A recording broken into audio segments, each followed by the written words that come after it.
오늘 우리가 이 제목은 누가 더 두려운가에 대해서 말씀을 드리도록 하겠습니다. 우리가 예수를 믿는다는 것은, 예수를 믿는다는 건 우리에게 무엇을 의미합니까? 왜 예수를 믿어요? 예수를 믿는다는 건 무엇을 의미해요? 예수 그리스도께서 우리를 자유롭게 하려고 자유를 주셨으니, 그러므로 굳건하게 서서 타시는 종의 명예를 매지 말라, 이렇게 에베소서에서 말합니다. 이제 죄의 명예, 사슬에서 풀어주셨다는 것을 믿는 거예요. 예수를 믿는 목적이. 자, 사망에서 생명으로 옮겨졌다는 것인데, 하나님을 아니 내가 누군지 정체를 알았다는 거예요. 그러니까 내 자신이 내가 누군지 정체를 모르고 살아간다는 건 불쌍한 얘기죠. 그 뭐예요? 하나님께 죄를 진 것을 아는 거예요. 깨닫는 거죠. 우리가 왜 믿음 생활을 하는지 깊이 생각해 봐야 합니다. 우리는 예수 그리스도 말미암아 그 죄들 사함을 받고, 그리고 예수님이 오늘 뭐라고 하죠? 천국이 갔다 왔다 하라, 생과 사를 결정할 때가 왔다, 이렇게 전하라고 이렇게 말합니다. 자, 엊그저께도 말씀드렸는데, 대학생들 4,000명을 조사를 했어요.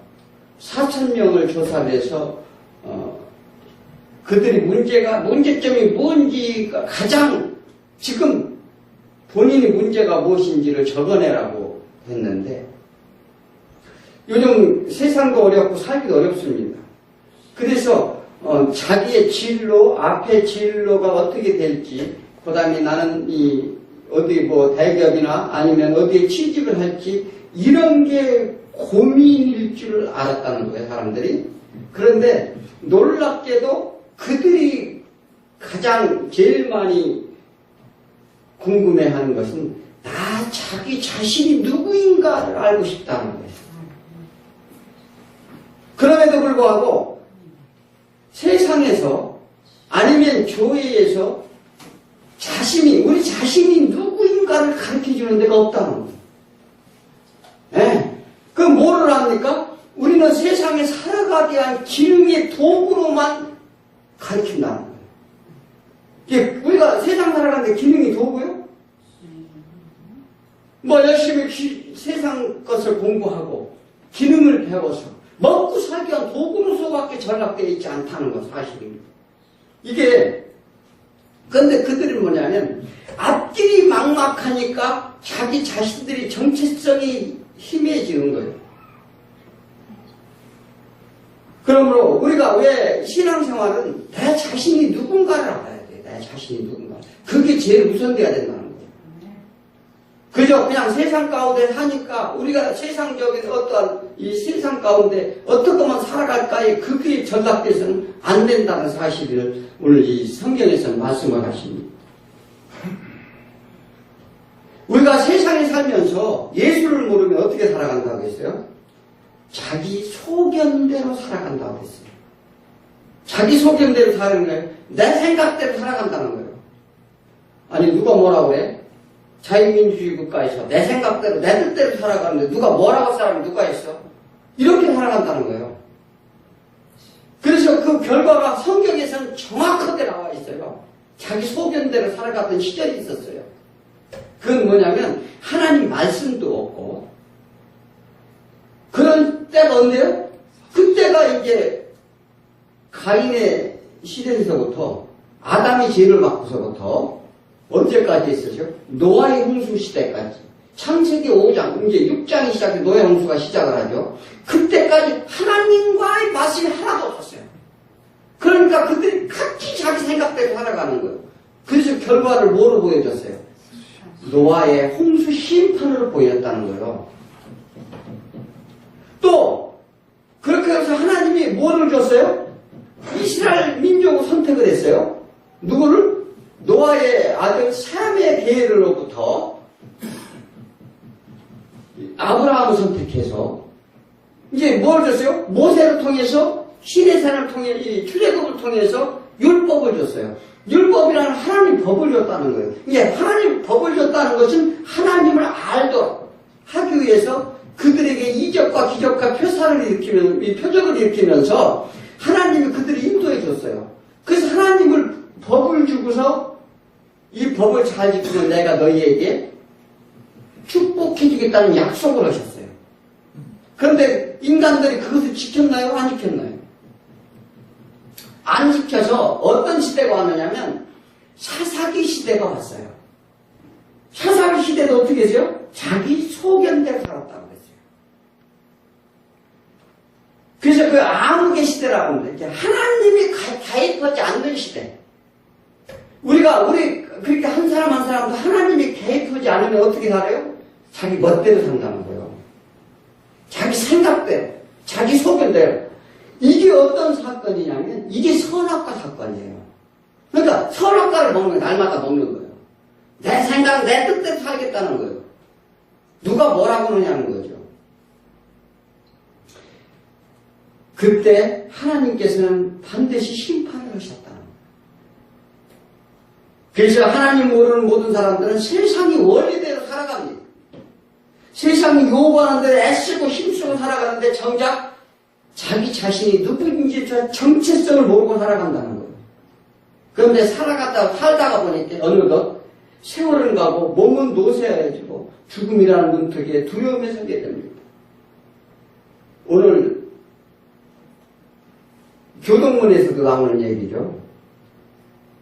신앙이란 내가 누군지, 왜 내가 존재하고 있는지를 먼저 아는 것입니다. 세상에서 쓰임받기 위한 기능의 도구가 아니고 하나님의 뜻 가운데 우리가 왜 창조되었고 우리가 왜 이 땅에 사는지를 먼저 아는 것이 우선해야 된다는 사실이죠. 그래서 마태복음 10장 39절에 자기 목숨을 얻는 자는 잃을 것이요 나를 위해 자기 목숨을 잃은 자는 얻으리라 이렇게 말씀하십니다. 우리가 이 세상을 살아가는데 내 자신이 내 생각대로 내 소견대로 내 이기적으로 내 생각을 나를 중심에서 살아가지만 남을 위해 죽는다는 것은 결코 쉬운 일이 아닙니다.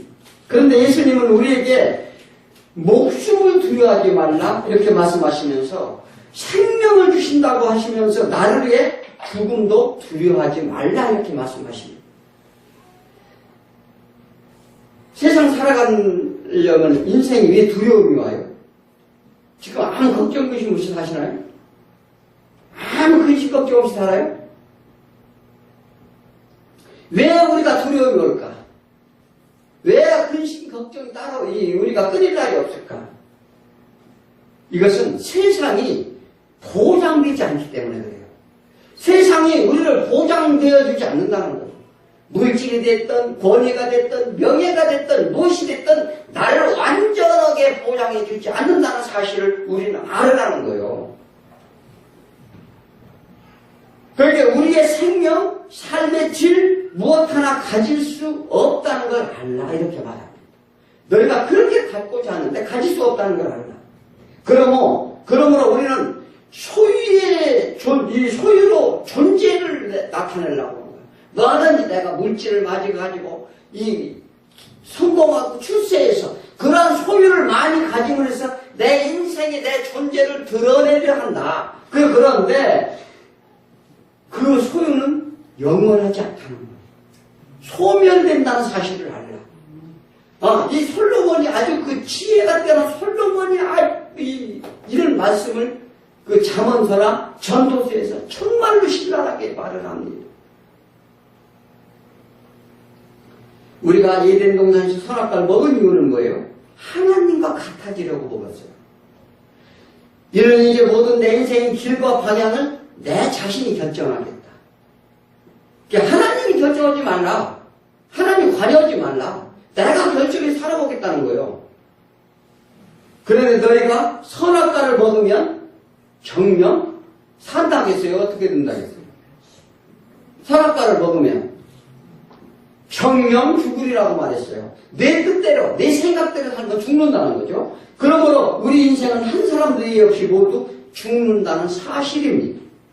하나님을 믿지 않는 사람들은 어떻게 해요? 천수를 누리며 산다고 해요. 천수를 누리며 살고자 해요. 천수가 뭐예요?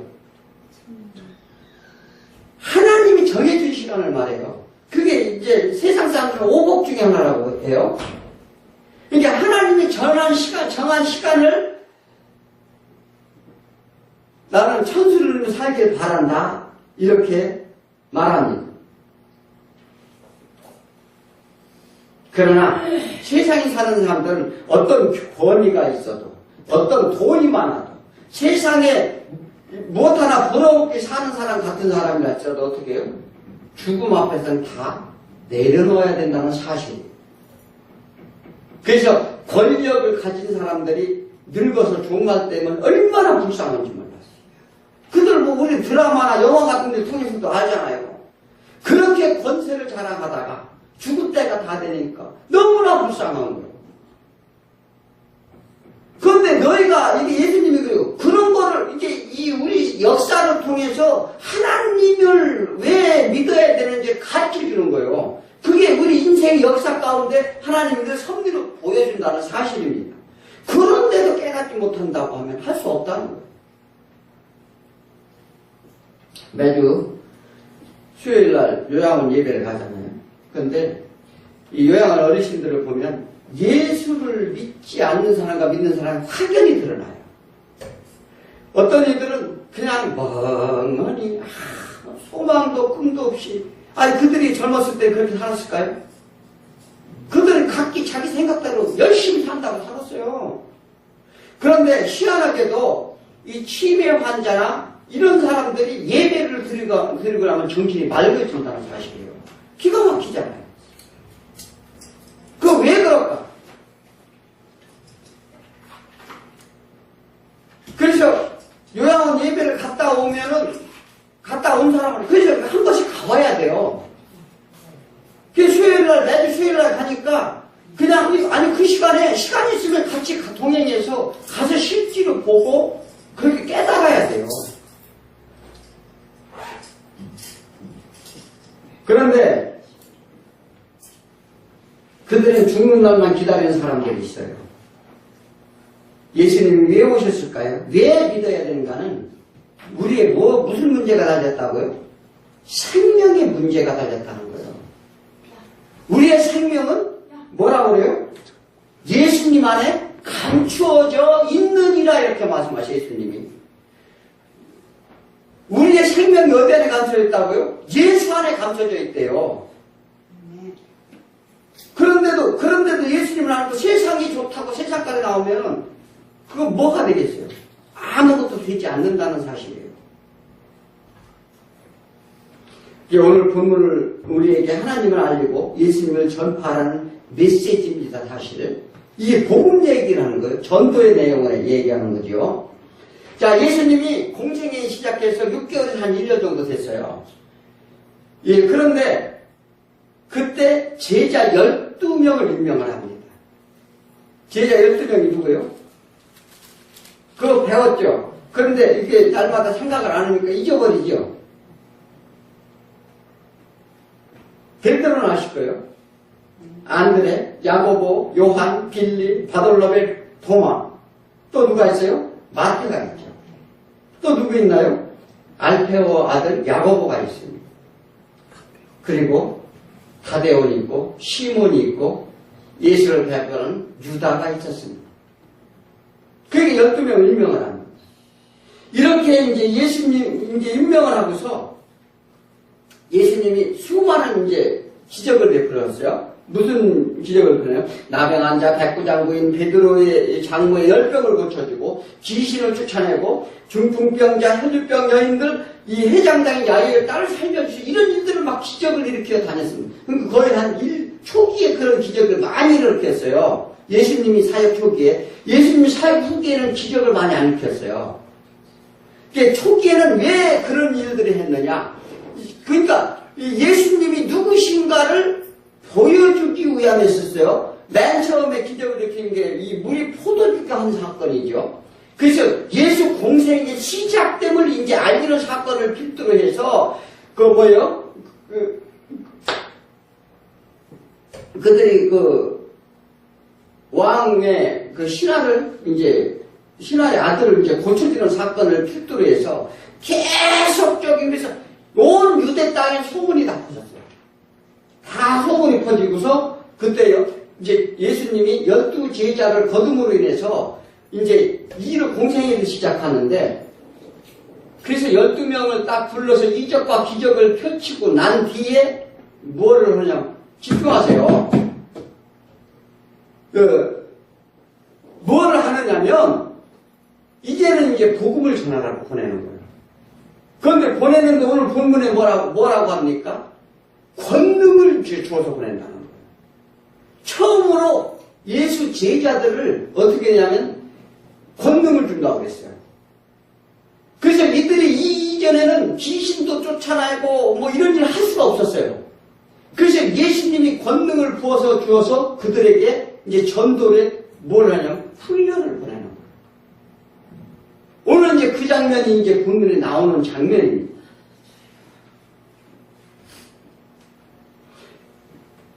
그리고 전도 방법을 알려줍니다. 전도 방법을 알려주고 전도 대상도 정해줍니다. 전도 대상은 뭐예요? 이스라엘의 잊어버린 양에게 가라. 그리고 어떻게 해요? 전도 방법은 어떻게 해요? 오늘 이제 본문에서 읽었는데 이 본문 뒤에 보면 다 나와요. 그들이 가서 말씀을 전해도 듣지 않으면 그냥 나오라는 거예요. 마찬가지예요. 이렇게 교회에 나왔지만 말씀을 전해도 그게 듣지 않으면 할 수가 없어요. 방법이 없어요.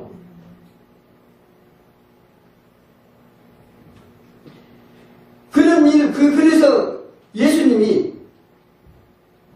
사도행전 1장에 어떻게 1장 2절에 뭐라고 말씀하셨어요?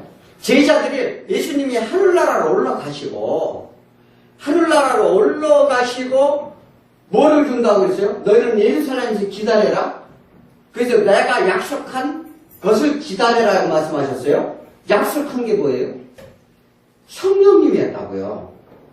성령님은 그러니까 예수님은 그냥 나가라고 안 해요. 왜 그러냐면 그냥 예수를 증거한다고 그냥 나가면 백전백패한다는 거예요. 그게 전도 방법을 잘 알아야 돼요. 자, 우리가 전도한다고 막 전도를 합니다. 사람들한테 전도를 하는데 내가 한테 뭐를 가지라고요? 성령님을 모시라고요. 예수님이 말씀하시잖아요. 그게 왜 그러냐면 그죠? 내 생각, 내 방법대로 전도하지 말라는 거예요. 그래서 이게 오늘 본문에서 왜 제자들을 통해서 이렇게 전도 훈련을 시킬까? 그냥 가면 전도가 되지 않는다는 거예요. 그래서 이 사도행전에서도 그들에게 그래서 그 표적으로 뭘 보여줘요? 오순절 성령 강림 사건을 보여주는 거예요. 그 약속한 이 하나님의 예수님이 약속한 성령이 보내시되 그 증거로 보여주고서 이제는 너희가 온 유대와 사마리아 땅끝까지 복음을 전파하러 나가라. 이걸 이렇게 보여주는 거예요. 자, 우리가 그러면서 뭐라고요? 예수님의 권능을 그들을 고쳐주고 치료해주며 귀신을 쫓아내라. 너희가 가서. 우리가 이제 그래서 이 제자들이 그때 이제 가서 나가서 막 귀신도 쫓아내고 막 병도 고쳐주고 이런 막 놀라운 역사들이 일어났어요. 일어났는데 예수님이 겟세마네 그 변화산에 올라갔을 때 올라갔다가 내려오니까 제자들이 병을 고쳤어요. 귀신을 못 쫓아냈어요. 왜 그랬을까? 우리 잘 생각을 해봐야 돼요. 아니 이때는 제자들이 나가서 막 귀신도 쫓아내고 병도 고쳐주고 막 이런 일들을 행했는데 예수님과 야고보와 요한이 변화산에 올라가서 그 변화산 사건을 체험하고 내려오니까 밑에서 난리가 났어요. 제자들이 막 빌립이나 이런 제자들이 이 귀신을 쫓아내니까 안 나가는 거야. 귀신이 왜 안 나갔을까? 이것은 순전히 우리가 할 수 있다는 게 아니에요. 예수님이 그러니까 하나님이 우리한테 권능을 부어줘야 되는 거예요. 그래서 너희가 성령에 임해라. 이렇게 말씀하시는 거예요. 그 다른 방법이 없다고 말씀하시는 것입니다. 그래서 그들에게 뭐예요? 예수를 증거하되 거절하면 그냥 두라고 말하고 이 복음을 듣지 않고 믿지 않는 자들은 어떻게 해요? 소돔과 고모라 땅보다 견디기 어떻게 해요? 어렵다는 거죠. 그게 차라리 소돔과 고모라 땅 어떻게 해죠? 그들이 죄로 말미암아 죄를 회개하지 않고 그러면 하나님이 불로 심판했지 그 땅이 차라리 낫다는 거예요. 그걸 알아야 돼요. 자, 우리가 이게 뭐냐면 그 예수님이 오늘 이 말씀을 하시는 것은 그들의 전도 방법과 그들의 말씀을 듣지 않으면 그들이 어떤 결과를 가져올지에 대해서 이렇게 가르쳐주는 거예요. 제자들에게 이스라엘 땅을 그리고 건설하지 말라. 사마리아도 가지 말라. 이방인 땅에도 가지 말고 너희는 온 유대 땅을 가려는데 너희가 유대 땅을 다 전파하기 전에 세상 끝날이 올 것이다 이렇게 얘기해요. 자, 예수님이 이런 얘기 왜 하셨을까?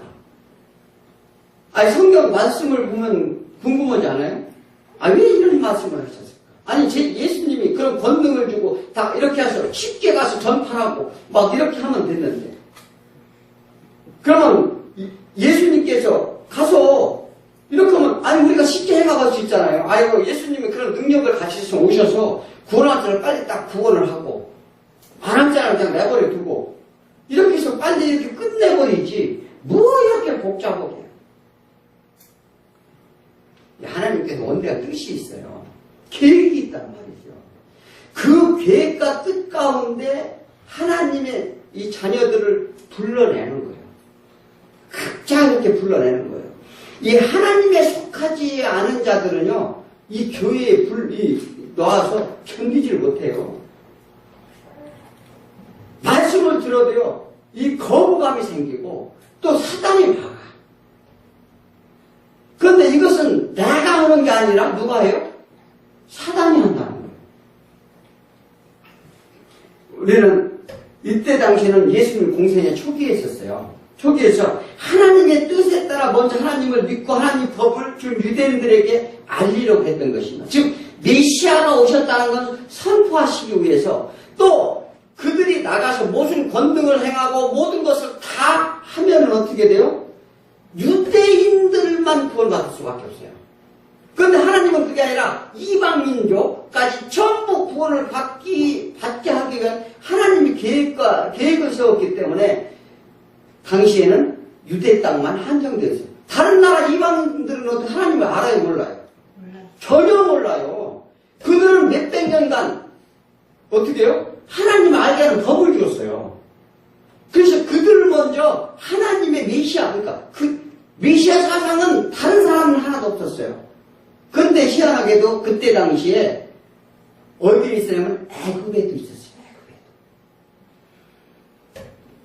먼저 한번 그 말씀을 드렸는데 애굽에도 구원의 주라는 게 있었어요.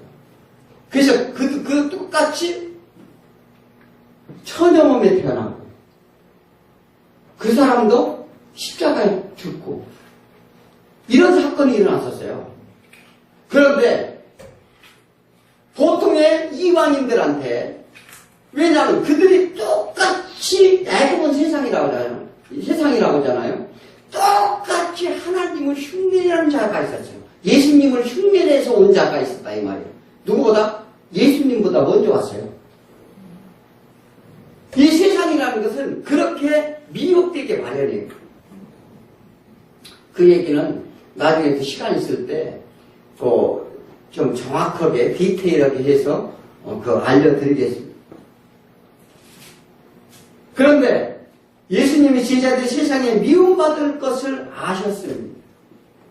그러니까 세상에서 나가면 전도하면 고난과 고초받을 것을 알았어요. 그래서 왜 그러냐? 세상에 빛으로 오셨다고 말씀하셨는데 이제 빛으로 오신 예수님을 증거하려면 흑암의 세력들이 반발이 시작된다는 사실이에요.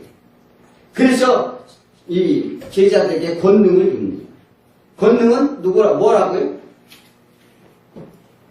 권능은 성령님을 얘기하는 거예요. 그래서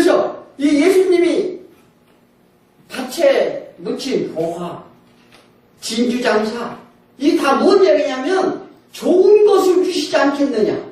구하는 자에게 좋은 것을 주지 않겠나? 이 얘기를 하잖아요. 너희 것을 구하라.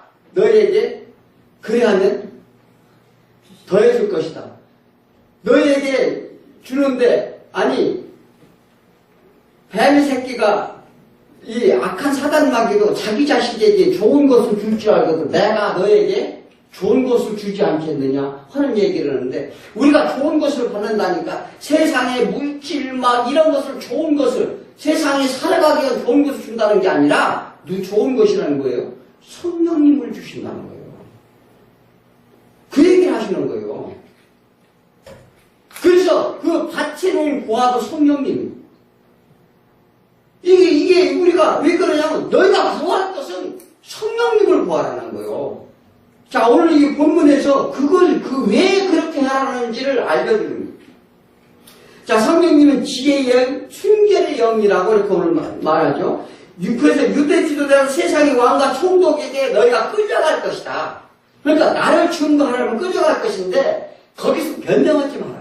예수님도 빌라도한테 끌려갔을 때 변명 안 했잖아요. 일절 변명 안 했어요. 변명 좀 해봐. 하는데 변명 안 했어요. 뭐라고 했어요? 너희가 말할 것을 일러줄 것이다. 누가? 성령님이 일러줄 것이라는 거예요. 이는 너희 아버지 성령님이 하실 것이다. 이렇게 예수님이 말합니다.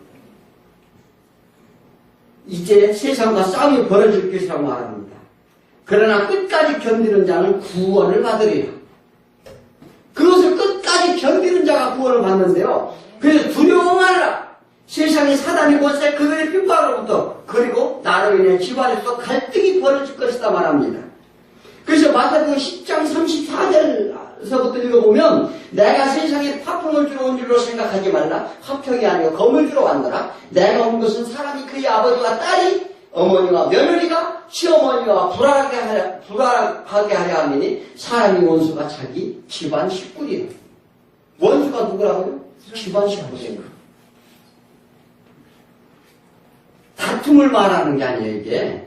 다툼을 말하는 게, 자, 예수를 사랑하는가. 그 안에 있게 되면 그렇게 된다는 것인데, 너희가 누가 먼저고 누구를 먼저 사랑하는지를 보시겠다는 거예요. 우리 여기 손주 부모 예쁘지요. 그런데 그 얘기를 하는 거 예수님이 네가 너희 형제 자매 너희 식구를 먼저 사랑하느냐 하나님을 먼저 사랑하느냐 보시겠다는 거예요. 그런데 나를 증거하는 그러니까 예수를 그러니까 집안 식구에서 예수를 믿고 있는 사람 있고 안 믿고 있는 사람 있으면 그러니까 이게 가면 저 예수에 미쳐갖고 집안 식구들을 등한 시오고 이런다고 그러죠. 그래서 원수가 된다는 거예요, 원수가. 왜냐면, 그것이, 예수님이 물어요. 네가 내 형제가 중하게 여기는지, 나를 먼저 중하게 여기는지, 보시겠다는 내용이기도 해요. 그럼 한번 생각해봐요. 가슴에 온 거 생각을 해보라고요. 내가 형제, 자매, 내 자식을 먼저 생각하는지 예수님 먼저 한번 생각을 못이라는 거예요? 가슴에 얹고? 누굴 먼저 생각해요? 예수님이 먼저. 그게 말로는 그러지. 그래서 이거를 예수님이 그걸 보겠다는 거예요. 이제 예수님은 제자들에게 그래서 예수님이 뭐라 했어요? 검을 주러 왔다는 거예요. 검이 뭐예요? 검도 그냥 검이 아니고 양날의 검이라고 그랬어요. 양날의 검인지 그렇게 하는 사람은 그러냐면 선악과를 먹어서 죄를 지었는데 생명나무를 무슨 칼로 지금 불칼인데 그 양날의 검이에요. 아무도 근접지 못하게 해요. 그런데 이런 것을 줘서 이제 우리에게 너희가 믿음 상태를 보겠다 이렇게 말합니다. 그래서 첫 번째는 세상을 너희가 두려워하지 말라. 세상을 먼저 생각하지 말라는 거예요. 그러니까 세상을 먼저 생각하면 두려움이 온다는 거예요. 그것은 왜냐하면 생명에 관한 것이라는 거예요. 생명에 관한 것.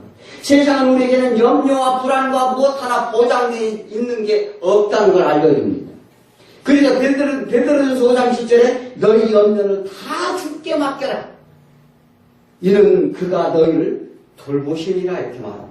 그러니까 우리는 이 세상을 바라보니까 세상 것을 바라니까 맨날 뭐 이것도 걱정되고 이것도 걱정되고 그러니까 그것을 죽게 맡기라는데 맡기지를 못하는 거예요. 왜 맡기지를 못하느냐? 예수님이 앞으로 받을 고난에 대해 미리 말씀하십니다. 예수님이 귀신 들린 자, 눈 멀고 귀 먹은 자를 고치자 바알세불에 힘을 입었다 이렇게 말했어요. 바알세불이 뭐예요? 바알세불이 그들을 모시던 신당들이 있었어요. 산당들이 있었는데 그 안에 바알세불을 모셨어요. 그 지금으로 말하면 무당. 그런데 예수님도 그 유대인들이 뭐라 했어요? 바알세불에 힘을 내서 눈 먹고 귀 먹은 자, 그 귀신 들린 자를 고쳐줬는데 그 제자들이 나가면 저거 무당이 쫄개들이 나왔구만 이렇게 할 거 아니야 얘기요. 그럴 거 아니냐고. 그런데 예수님이 눈 멀고 귀 먹은 자를 고치신 이유가 뭐예요? 모두가 다 사단에 종속되어 있다는 거예요. 너희들이 귀신 안에 쉬어 있다는 거예요. 이것은 유대인 지도자들, 그들이 다 너희들이 지금 사단에 속고 있고 사단에 속해 있다는 것인데, 이것을 그들이 예수님이 그들이 귀신 들린 자를 고친 것을 표적으로 보는 게 아니라 이건 상징적인 사건이에요. 그래서 예수님의 표적은 늘 상징적으로 보여졌어요. 그런데 여전히 우리는 신앙생활을 하면서 그게 표적으로 그것만 달라는 거예요. 자, 그러고서 예수님이 뭘 얘기냐면 7 귀신 얘기를 하는 거예요. 그 얘기를 하면서 그 표적을 보여주면서 그래서 어떻게 해요? 귀신이 왔다가 귀신이 있다가 나갔어요. 귀신이 있다가 나갔는데 나가서 두루 돌아다니다 보니까 어디로 오는 거예요? 물이 없는 곳으로 돌아다녔다는 거예요. 물이 없는 곳으로 돌아다니다 보니까 사람이 물이 없는 가서 쉴 곳이 없는 거예요. 귀신이. 왜 쉴 곳이 없느냐? 전부 다 귀신이 들려가지고 들어갈 자리가 없어요. 그러니까 되돌아왔어요. 되돌아와 보니까 와서 보니까 청소를 깨끗하게 해놨어요. 정리정돈을 싹 해놨어요. 그건 뭐냐면 유대인들이 율법으로 인해서 하나님을 믿었어요. 믿어서 이제 자기네들 의로 하려고 자신들을 청소를 한 거야. 무슨 얘기인지 아십니까? 청소를 했는데 어떻게 해요? 돌아보니까 깨끗해진 거예요. 그러니까 친구들 한 7명까지 데리고 들어오는 거예요. 그러니까 그들의 마음이 더 형편이 없어지리라 이렇게 말했어요. 자, 그것은 그래서 형편이 없어진 이유, 근데 그 형편이 없어져서 어떻게 해요? 예수 십자가까지 매라는 거예요, 그들이. 그 얘기를 비유적으로 하시는 말씀이 그렇게 하시는 거예요. 목숨을 걸지 않고는 안 되는 사회 환경 속에 있었어요, 당시에는. 예수를 믿는다는 것은 바리새인과 서기관들은 율법이란 잣대를 정죄했고 자신들이 믿음이 온전타해지며 로마 총독과 결탁해서 자신들이 달리하는 사람들을 핍박하고 심지어 죽이기까지 하였습니다. 그래서 26절을 읽어보면 어떻게 해요? 오늘 그런즉 그들은 두려워하지 말라. 감추인 것이 드러나지 않을 것이었고 숨은 것이 알려지지 않을 것이 없느니라. 감추인 것이 드러난다는 거예요. 사람은 속일 수가 있죠. 그런데 유대인들이 이 격언이에요, 사실. 이 말씀을 하시니까 유대인들 격언이 우리 속담이 많이 있죠. 그런데 유대인들 격언이 늘 하나님은 다 보시고 멀리까지 세시고 우리의 속마음을 다 아시고 우리의 모든 생활을 다 아시니 너희가 율법을 잘 지켜라. 죄를 지키지 말아라. 이것은 아주 속담처럼 이게 내려오던 얘기예요. 그걸 예수님이 그들의 속담을 도용해서 지금 말씀을 하시는 거예요. 신앙생활 또한 우리가 마찬가지입니다. 우리의 기도, 헌신, 봉사, 예물, 각자의 생활에서 오는 또 우리가 예배를 어떻게 드리는지. 유대인들은 하나님을 믿으면서 모두 자신의 유익과 외식적인 면으로 사람들에게 나타내려고만 했습니다. 율법이 하나님이 주신 이유는 무엇입니까? 예수 그리스도를 인도하는 농학선생이라고 했어요, 율법이. 그러니까 예수 그리스도를 알게 하는 것이죠. 그런데 그들은 자신들이 의로 이루려고 했고 자신들의 목적 달성을 위해서 기득권만을 지키려 했어요. 자, 마태복음 23장 23절에 화이실진적 의식하는 서기관과 바리새인들이여 너희가 박하와 회양과 근처의 11조는 들이되 율법이 더 중한 바 정의와 긍휼과 믿음은 버렸도다. 뭐예요? 하나님의 의로운 뜻과 하나님이 인내하신가 긍휼하신가 자비하신가 예수 그리스도의 믿음을 너희는 버렸다는 거예요. 그러니까 예수 그리스도를 보낸다는 것, 메시아를 진정한 메시아를 보낸다는 것 너희는 버리고 너희들 의로 일을 한다는 거예요. 그러나 요즘 우리들에게 전도에 방해되는 것이 무엇일까요? 그때 당시에는 그들의 핍박이 있었어요. 그런데 지금은 뭐예요? 첫째는 세상 지식입니다. 아까 태구에 좀 보니까 그런 얘기를 해요. 천주교 방송을 보니까 사람이 인성과 하나님의 사랑이 결합돼야 된다는 거예요.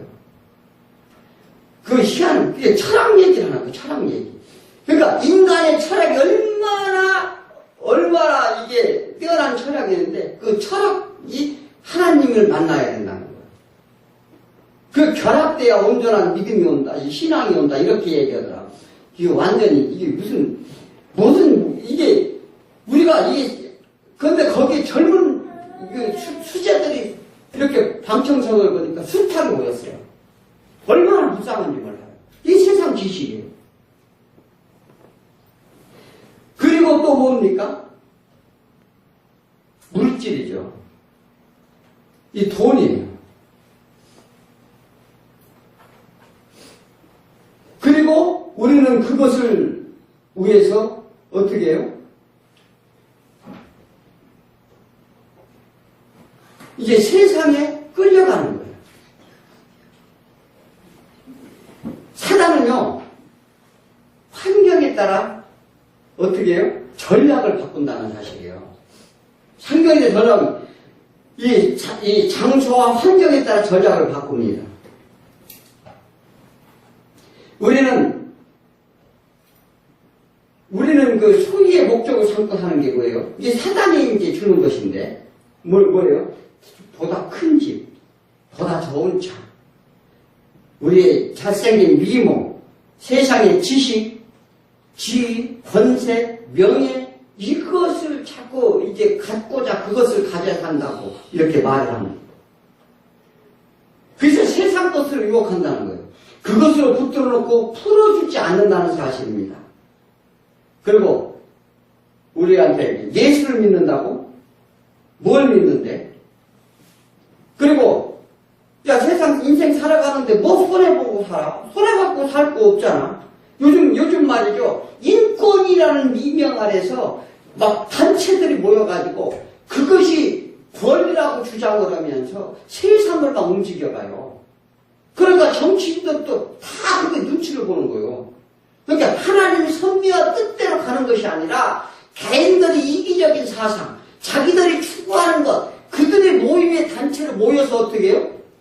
그게 진리인 것처럼 끌고 간단 말이에요. 그러니까 사람들은 어떻게 해요? 세상이 그러니까 우리도 그냥 그렇게 가자 이렇게 하는 거예요. 그게 왜냐면 다 중범기래요. 이것이 사단의 미혹이라는 거예요. 그러니까 믿기가 더 힘들어. 하나님 믿는 게 더 힘들다니까요. 그래서 왜 세상 사람들은 말씀으로 나오지 못하는가? 하나님이 말씀하셨어요. 백성들의 마음이 완악해졌습니다. 왜 완악해질까? 내가 그러는 게 아니고 사단이 내 안에서 이 일곱 귀신이 들어와 있어가지고 막는 거예요. 그래서 믿음으로 나가는 세상이 두렵지 않게 하겠다는 예수님 지금 약속이에요. 진리의 말씀을 듣고 깨닫고 알았다면 오늘 27절에 뭐라고 그래요? 내가 너희들이 어두운 데서 이르는 것을 광명한 데서 말하면 너희가 귓속말로 듣는 것을 지구에서 전파하리라. 예수님이 이제 이제 가르쳤어요, 제자들을. 제자들은 어떻게 해요? 이 비유로 말씀하시고 표적을 보여주면서 이 표적은 내가 무엇 때문에 보여주는지 너희는 깨달아라, 알아라, 뭐 이런 얘기를 계속 집에서 이런 걸 가르쳐줬단 말이에요. 그것을 가서 만방에 지붕에 올라가서 전파하라는 거예요. 그들이 지붕은 평평해서 사방에 다 보였어요. 거기에서 예수 그리스도를 말하라. 천국이 가까웠느니라. 지금 무슨 말을 전하라고요? 천국이 가까웠느니 이 말씀을 전하라는 거예요. 그 얘기하면 지금이 너희들의 생명과 죽음과 생명이 떼가지고 왔음을 깨달아라. 이것을 선포하라는 것입니다. 그래서 지금도 예수 믿으면 천국, 믿지 않으면 지옥이라는 팻말을 들고 다니는 사람들이 있죠. 다 이제 이 말씀을 보고서 그 말씀을 붙이고 다니는 거예요. 그런데 세상 사람들은 그것을 아무렇게 생각 안 해요. 하나님은 하나님의 자비와 긍휼로 구원코자 하는 일을 하시고자 합니다. 그래서 우리는 세상이 더럽지 않게 나가려면 하나님의 권능, 성령님을 모시고 가서 전하라고 이제 제자들 훈련을 이제 보냅니다. 두 번째는 하나님을 두려워해라 하는 것. 이 세상을 두려워할 자가 누군지 알아라. 현실에 매여 두려워하지 말라. 이게 혼인잔치에 초청을 하죠. 예수님의 비유지에 이제 혼인잔치에 초청을 하는데 어떤 사람은 나는 지금 반일하러 가야 돼. 지금 배추가 지금 다 썩게 생겼어. 또 그리고 어떤 사람은 나는 장사집에서 장사집에 가야 돼. 난 친구와 약속이 있어. 난 오랜만에 우리 친척들이 왔는데 어떻게 할 수가 없어. 그러니까 주인은 뭐라고 그래요? 화가 나니까 다른 사람을 초청해요. 그래서 다른 사람을 초청해도 아무나 초청하는 게 아니에요. 어떻게 해요? 초청을 받았는데 예복을 안 입고 온 사람 다 돌려보냅니다. 그게 예복이 뭔지 아닙니까? 세마포라는 거예요. 신혼 입은 자라는 거예요. 그러니까 예수를 믿는 자, 그런 자들만 초청을 한다는 거예요. 사단은 어떻게 하든지 어떻게 해요? 세상 것을 보게 하고 세상 것을 주어서 헤어나지 못하게 한다는 사실입니다. 이것이 사단에 매여 있다고 그러는 거예요. 그래서 모든 관심은 내 결심은 어렵다고 말합니다. 그래서 예수를 믿으면 세상 일은 세상 사람이 맡겨라고 말하는데 예수님이 어떤 제자가 따랐어요? 제자가 따르니까 너는 나를 지금 따라와라. 그러니까 뭐라고 얘기하냐면 우리 아버지가 죽었는데요. 장사 지내야 되니까 장사 지내고 따라갈게요. 이렇게 얘기하니까 뭐라고 해요? 죽은 자는 죽은 자에게 맡겨라. 이렇게 해요. 이게 뭔 얘기입니까? 그러니까 그러니까 너희가 이게 뭐냐면 이게 우선순위를 얘기하는 거. 우선순위. 자, 예수가 말씀에 이 마음판에 새기면 그대로 따르라는 거예요. 그게 믿는 길이라는 거죠. 그게 아니고, 왜냐면 말씀에 내 마음판에 안 새겨지니까 어떻게 해요? 세상 일에 관심을 더 갖는다는 거예요. 이 얘기를 하는 거죠. 꼭 장사 지내지 말라 이 얘기가 아니고, 그러니까 세상 일이 더 급하다는 거죠. 그러니까 너는 내 제자가 될 수 없느니라 이렇게 말합니다. 이건 뭐냐면, 이 믿음이라는 건 순종이에요. 다른 거 없어요. 그래서 내가 너희에게 마음판에 이 내 말씀을, 그러니까 이것은 왜 너희가 중요하느냐? 이해는 아니 어떻게 해서 생명보다 너희가 그러니까 세상은 뭐 가깝고 하나님 나는 먼다고 느껴지기 때문에 그래요. 네, 그러니까 우리는 현찰은 그러니까 외상은 나중에 줘도 되고 이거 한국 사람은 외상 좋아하잖아. 외상. 그러니까 외상은 나중에 그러니까 당장은 내 소주머니에서 돈이 안 나가니까 그 외상은 소도 잡아먹는다고 그러잖아요. 이게 현실에 매여 있다는 거예요, 이게. 그래서 우리는 이 야고보 7장 4절에 보니까 오직 각 사람이 시험을 받는 것은 자기 욕심에 끌려 미혹된다. 욕심이 잉태한 죄를 낳고 죄가 장성하면 사망을 낳느니라 이렇게 말합니다. 이게 야고보가 호소하는 거예요. 왜 그러냐면 자기 욕심에 끌려 미혹된다는 거예요. 시험을 받는 이유가 무엇이냐? 내 욕심 때문에 시험 받는다는 거예요. 하나님이 이 시험을 주고자 하지 않는데 자기 소유, 내가 뭔가를 해야지. 그러니까 하나님이 하지 말라고 하는데 자기 욕심에 끌린다는 거죠. 그래서 이 야고보가 호소하는데 내 형제들아 너희는 속지 말라.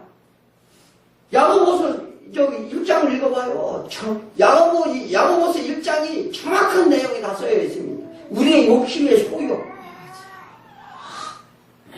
세상은 속이는 곳이라고 말합니다. 경쟁하게 하고 분개하고 다투게 하고 분쟁을 일으키고 거짓을 난무하고 서로 고소고발하고 그들의 목적은 어떻게든 하나님을 거부하도록 하는 것이 전부라는 것입니다.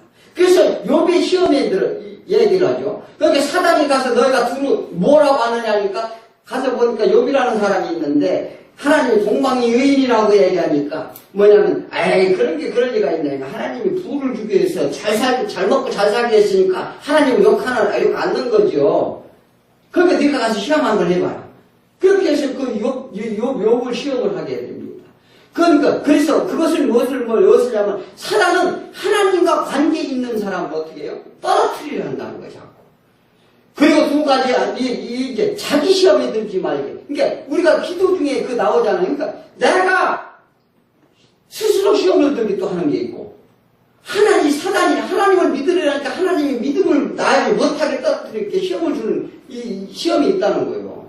그래서 그걸 통과하라는 거예요. 그래서 뭐냐면 오늘 28절에서 보니까 뭐라고요? 몸은 죽어도 영혼을 능히 지우지 못하는 자들을 두려워하지 말고 오직 몸과 영혼을 능히 지우게 멸하시는 일을 두려워하라. 하나님을 믿지 않는 사람들은 하나님이 정말 두려운 분인지 인식하지 못합니다. 그러면 비가 안 오면 우리가 살기 힘들면 하나님을 원망하죠. 하나님께서 비도 안 내리고 자신들의 죄는 전혀 생각지 않습니다.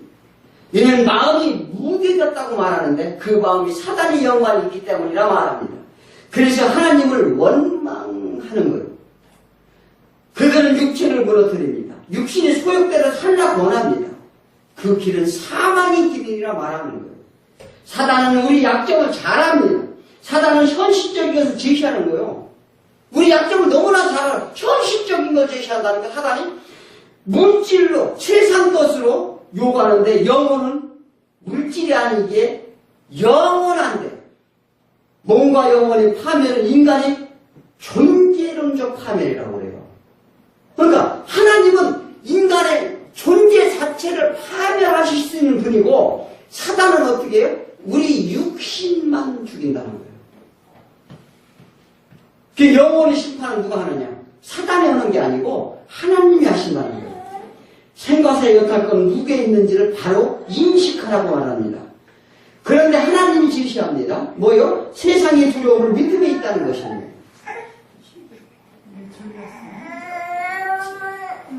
하나님의 동행하심은 하나님의 보호하심은 하나님의 보고 계심을 믿는 것. 이 세상에서 작은 생명체인 참새의 생명으로 비유하시죠. 오늘 이 참새도 한 아사리온이 팔리지 않느냐. 로마 화폐 단위를 얘기해요. 이게 아사리온이 뭐예요? 우리가 데나리온을 많이 들어봤죠. 데나리온은 하루에 한 사람이 품삯인데 그 품삯이 16분의 1이에요. 가장 작은 단위 화폐를 얘기를 합니다. 이제 이것은 무엇을 얘기하면 세상 만물의 주관자이심이라는 얘기하는 거예요. 그래서 하나님의 주권과 섭리를 내가 깨달아라. 도대체가 하나님의 은총이 아니면 우리 세상에 단순 한순간도 하지 못합니다. 이 시간에 왜 우리가 하나님의 말씀을 제가 이렇게 설교를 하면서 30분이면 이래 설교를 빨리 끝났으면 좋겠지. 좋은 일 여기 한번 해봐요. 2시간, 3시간 깠다고 보지도 안 해. 왜 그런지 아십니까? 이 진리를 거부하면 안 돼요. 세상 만물이 주관자의 힘을 보라는 거예요. 그리고 사람의 눈으로 보기에 세기 어려운 머리카락 숫자도 아신다. 오늘 본문에 말합니다. 이래도 사단에서 거짓에 따를 것이냐? 이렇게 물어보는 거예요. 예수님이. 아니 너희가 너희 머리카락 숫자 이 모든 것을 다 아는데 너희를 왜 다 자기 주장만 하느냐는 거죠. 너희가 뭘 할 수 있다고. 이거 그러니 제발 좀 내 목숨을 다해 주 너희 하나님을 사랑하라고 말합니다. 생명은 여기에서 나느니라. 그래서 그 나라 그 일을 먼저 가라. 그래야 더해 주시리라. 믿음이 있으면 저 산을 받아 저 산을 들어 바다에 던진다고 말을 했어요. 우리 모두 예수 생명을 그래서 예수 안에 생명이 감춰진 것을 깨달으라는 거예요. 오늘 본문의 이 결론에 대해서 35절에 이 32절과 33절에 말하네요. 뭐예요? 누구든지 사람 앞에서 나를 시인하면 하늘에 계신 아버지가 내 아버지 앞에서 그를 시인하신다고 했어요. 그리고 누구든지 사람 앞에서 나를 부인하면요 내 아버지 앞에서 나도 부인한다 이렇게 말을 했어요. 자, 이 말씀을 그대로 받아들이면 예수 믿으면 천국이요 믿지 않으면 지옥이라는 말과 똑같은 얘기인데, 그런데 이 말씀은 상당히 중요합니다. 왜 중요하냐? 자, 일제강점기 시절 때 이 주기철 목사님 같은 분이 계셨어요. 또 그리고 이 서머나이 교회 감독이었던 폴리갑이 정말 예수를 배반하지 않고 죽은 이 순교한 사람들이 있습니다. 그 다음에 제자들, 사도 바울, 베드로, 누구든지 이게 순교한 사람이에요. 그러니까 목숨을 자기 예수를 위해서 목숨을 내는 사람이 너무나도 많이 있었어요. 이 당시에도 목숨을 걸고 예수를 믿어야 했습니다. 로마 황제 숭배에 강요당했기 때문인데, 이것은 왜 당연한 신앙의 기본이라면 그들이 어떻게 이렇게 순교할 수 있었어요? 순교할 수 있는 비결이 뭐냐고요? 그들은 예수 안에 있었기 때문에 그랬어요. 그래서 보통 다 이런 것들이 우리가 당연한 거지만, 베드로는 이후에 예수님을 부인했어요. 그러면 어디에는 예수님을 부인하면은 너희가 나도 부인한다고 했는데, 당장 정작 제자인 수제자인 베드로가 부인했어요. 그 부인을 하는 것뿐만 아닌데요. 그게 아니라 어떻게 했어요? 저주까지 했다는 거예요. 그런 저주에 말하되 나는 도무지 알지 못한다 이렇게 했어요. 예수님은 분명히 말씀하신 것이 있습니다. 나더러 주의 죄하는 자마다 다 천국에 갈 것이 아니에요. 하늘에 계신 아버지 뜻대로 하는 자라 천국에 들어가리라 이렇게 말했어요. 주여 나는 주님의 이름으로 귀신도 쫓아내고 모든 능력을 나타낸다이다. 그들이 이렇게 말했어요. 그러니까 예수님이 오히려 나는 도대체 너희를 모르겠다. 전혀 다른 말씀을 하십니다. 그들도 하나님을 믿고 이름도 불렀어요. 그들이 하나님을 믿고 이름도 열심히 따랐단 말이에요. 그런데 예수님은 도대체 모르겠다 했습니다. 예수님이 증거하는 자들이었다는 거예요. 자, 그런데 연천여들 얘기, 비유의 얘기하죠. 그들 모두 어떻게 하나님을, 예수 신랑을 믿었어요, 안 믿었어요? 다 믿었어요. 10사람은, 5사람은 믿고 1사람 안 믿는 게 아니야. 그런데 5천을 모른대, 예수님이. 에베소서 2장 6절에 허물로 죽은 우리를 일으키시다 예수 안에서 함께 하늘에 앉히시니 이렇게 말했어요. 자, 이걸 뭐를 얘기하느냐면, 자, 그것을 우리가 막 열심히 내서 막 깨어있어서 이런 게 아니고, 우리가 오해하는 거예요. 왜 그러냐면, 자, 예수 그리스도가 우리를 죽음에서 건져내셨다고 말했어요. 그럼 예수가 십자가에 죽으셔서 부활하셨다고 말했어요. 부활해서 지금 예수님 어디 가셔? 하나님 우편에 계시잖아요. 그런데 하나님 우편에 계시면 우리는 지금 어디에 있어요? 자, 우리가 이걸 잘 알아야 돼요. 우리 착각하는 거예요. 우린 이 세상에서 작은 지옥을 맛보게 해요. 그런데 예수 안에 있으라는 것은 뭐냐면, 예수 안에 있는데 예수님이 지금 하나님 우편에 앉아 계신데 우리 어디 있느냐고요. 우리도 하나님 우편에 앉아 있다는 사실을 알라는 거예요. 이미 내가 너희를 생명을 건져내어놓으라 하는 얘기를 하는 거예요. 그런데 너희들 지금 이 얘기, 죄책하는 얘기가 내가 너희들은 뭐냐면 자기 의로, 자기 생각으로 예수를 믿고 구원을 받았다 생각을 하는 거예요. 그런데 예수 안에 있으면 자동으로 구원을 받았지만 하나님 우편에 앉아 있음을 알라. 이 사도 바울이 정말로 이게 너무나 그들 교회에 예배소 교회 성도들이니까 답답하니까 하는 얘기를 하는 거예요, 지금. 그런데 어째 너희는 아직 육신의 때를 벗지 못하고 그러고 살고 앉았느냐? 주 안에 거하는 자 모두 예수와 함께 앉아 안치움을 받았다는 사실입니다. 그런데 왜 세상이 두렵고 너희가 왜 겁나느냐? 무엇이 문제에서 세상 가운데 그렇게 끌려다니냐? 사단에 종속되어 있느냐? 이 얘기를 하는 거예요. 우리도 언제 사단에 종속되어 있어요? 세상까지 들어요? 아니 이 믿음이라는 것은 그래서 계시록의 사대교회 얘기합니다. 헌옷 입은 자를 향해 나도 너희를 시인하리라 하셨어요. 자, 요한계시록 3장에 나오는 사대교회 얘기를 하는데 그 사대교회는 뭐예요? 내가 살았다는 이름을 가졌으나 실상은 다 죽은 자로다 이렇게 말합니다. 그런데 거기에 그 소수가 흰옷 입은 자가 있대. 사대교회는 부자교회에 있었어요. 그런데 당시에 믿음을 가지려고 하면 생명을 내놓을 수도 있었어야 돼요. 그런데 그들 믿음이 적었을까요? 그들은 여전히 믿는다고 하면서 예수를 인정하지 않았다는 사실이에요. 이게 중요한 거예요.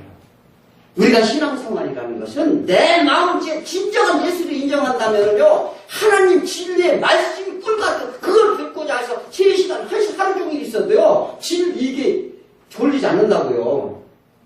그걸 하셔야 돼요. 그런데 세상 거 죽고 놀고 띵까띵까 놀고 가서 무슨 영화 보고 뭐 이런 것은 졸리지도 않고 내가 즐겨하는 거, 육신을 즐겨하는 것은 아무리 하루 종일 해도 이게 이 정신이 번쩍 들어요? 이것은 뭐냐면 너희가 무엇을 바라보느냐, 이것을 우리가 하라는 거예요. 자, 그래서 예수님이 하시는 말씀의 진리는 무엇입니까? 애초부터 예수를 시인하지 않던 사람을 말하는 게 아닙니다. 믿고 있는 자들에 대한 경고를 하는 거예요. 우리 기준을 믿고 따른다는데 하나님의 기준으로는 도대체 믿음이 없다는 걸 보여줍니다. 그들을 하나님의 부인하는 자다 이렇게 말합니다. 그러니까 여기서 우리가 몸이 육신으로 죽고 살고 막 예수를 지키고 이런 문제가 아니라 순교하는 문제가 아니라 진정으로 너희 마음에 나를 부인하느냐, 진정으로 나를 믿느냐 이렇게 물어보는 거예요. 그러니까 예수님은 그걸 보신다는 거예요. 너희들 마음의 중심을 보느니라 이렇게 말하잖아요. 그러니까 우리 어떤 행위적으로 그것을 가서 이게 순교하는 게 아니고 진정으로 예수 그리스도를 모시고 나를 인정하는지 예수 이름을 인정을 하는지 우리가 세상 것을 인정하는지를 보겠다는 얘기예요. 이것이 나를 부인하는지. 우리가 그래서 그런 사람은 세상을 두려워하지 않을 것이라는 것을 얘기합니다. 하나님을 두려워할 것이다. 그래서 하나님이 우선이 아니고 내 생각, 자기 이익을 먼저 하지 말라. 그래서 말씀을 마음판에 새겨라. 그 말씀이 우선되지 않고 세상 것을 가진 것을 그들이 세상 것을 가진 것도 자랑이 있다면 나와 마음이 하나가 되지 아니할 것이다. 주 안에 있지 아니할 것이다. 이것이 이 10장 37절에서 39절까지 계속 말씀이 나옵니다. 내 십자가를 지고 따르지 않는 자도 내가 합당하지 아니합니다. 십자가가 뭐예요? 자기 목숨을 얻는 자는 잃을 것이요 나를 위하여 자기 목숨을 잃은 자는 얻으리라 이렇게 말합니다. 신앙이라는 것은 하나님의 말씀에 따라서 우리가 진정으로 신앙의 길로 가기 위한 것은 다른 길이 없어요. 진정으로 예수 그리스도를 믿고 우리가 어떤 경우라도 이 세상 것이 먼저 우선되면 안 된다는 사실입니다.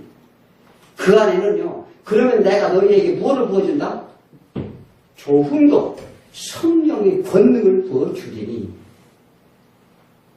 내가 이 세상에 너희가 충분히 이 힘과 능력을 주겠다는 약속의 말씀입니다.